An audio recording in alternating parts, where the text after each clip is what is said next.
I have an affinity to the desert. The tranquility and the peacefulness of the desert. I came here first in 2004. There were no roads in this area. We had to drive a four-wheel drive over the dunes. And I remember sitting on one of the dunes, imagining what this place could be. The vision behind this project was driven by the landscape. My name is Mohammed Zaal. I'm the founder of KOA. Welcome to Y3. This AMAIA villa is within Al Barari, a community that's known as the Green Heart of Dubai. As you leave the city on the way to Al Barari, you pass through the desert, essentially. You're met with beautiful shock of landscaped roads, tropical almost environment that's an oasis in the middle of the desert. It's an area of verdant, lush landscape, water, so it really is a sanctuary and an oasis within a dry and arid region, a really peaceful place. As you come through the gates of this property, you feel surrounded by nature and trees, but you're unsure of what's beyond the door. It's this beautiful, aged brass door, very unassuming. But as you push that door open, you are met with this expansive view all the way through, beyond the house, into the distance, and into the landscape beyond. And that moment is the essence of what this house is.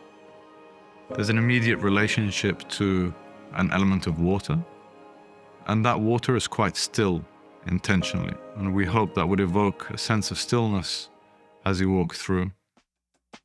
As we turn left, we walk into more of a formal area, a beautiful seating area to the corner that has a good relationship to the outside and the front of the house.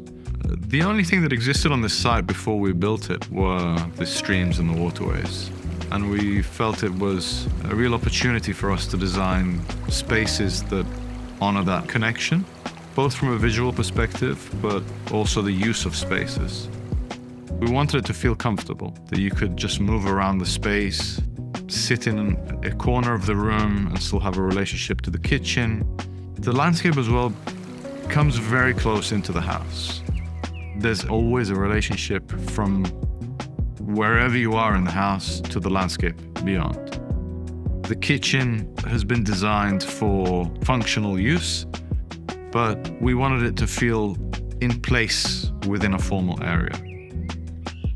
Decided to change the design and really open up the side of the house onto the river and create an inviting breakfast area, a beautiful deck that cantilevers over the water, just large enough for you to have a table and chairs. And we felt that was a peaceful moment that we wanted anyone who owned this house to experience, for connection with nature and the sound of the water. As we move to the right side of the house, we have another comfortable sitting area. So we were furnishing the house.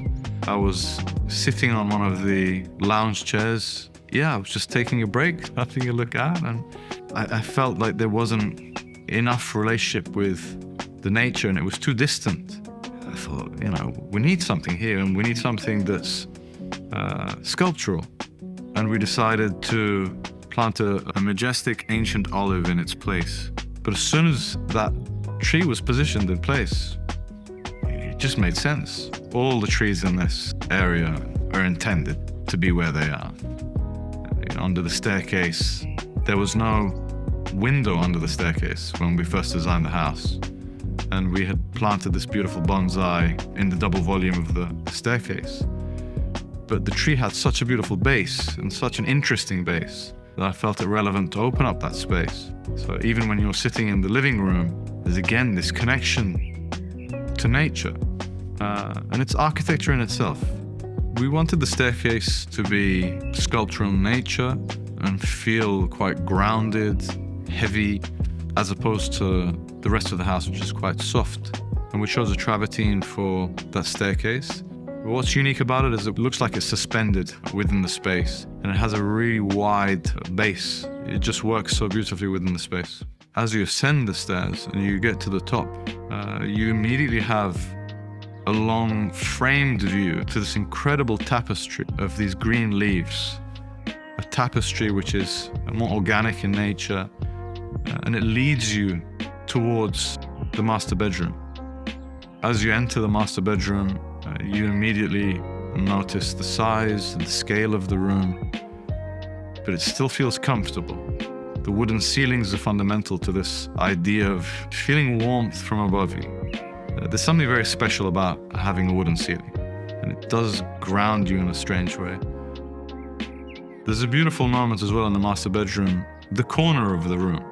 There's a seamless join of two windows at a corner, but it just draws your eye outside onto the terrace, which is a private space, but it's very inviting. As you walk around the corner, you get a glimpse of the colors in the bathroom. Variations of color, but very warm at the same time. The moment you see that western sun coming through the glazing, it lights up the bathroom. It's one of the most beautiful spaces that we've created.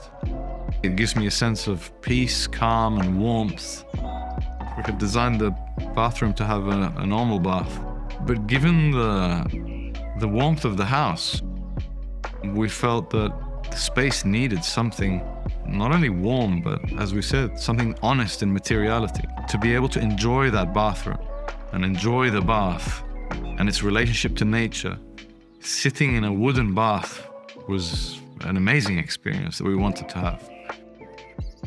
The secondary room. As you enter that room, it's one of the smaller rooms in the house, but it immediately has a strange energy to the space. And as you approach the bedroom, you notice a bathroom to your left, but what's beyond that bathtub is this incredible eucalyptus tree.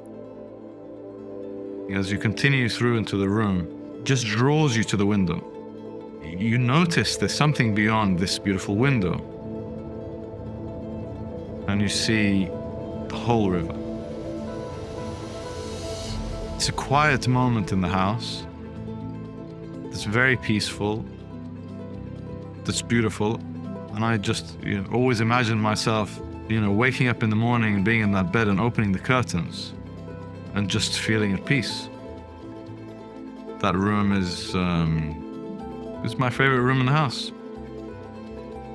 The secondary area is key as well to the architecture of the house and the design of the house. We like this idea of transitioning out of the house and having a journey through the garden, whether it's visually or physically walking through the garden and then arriving at another area.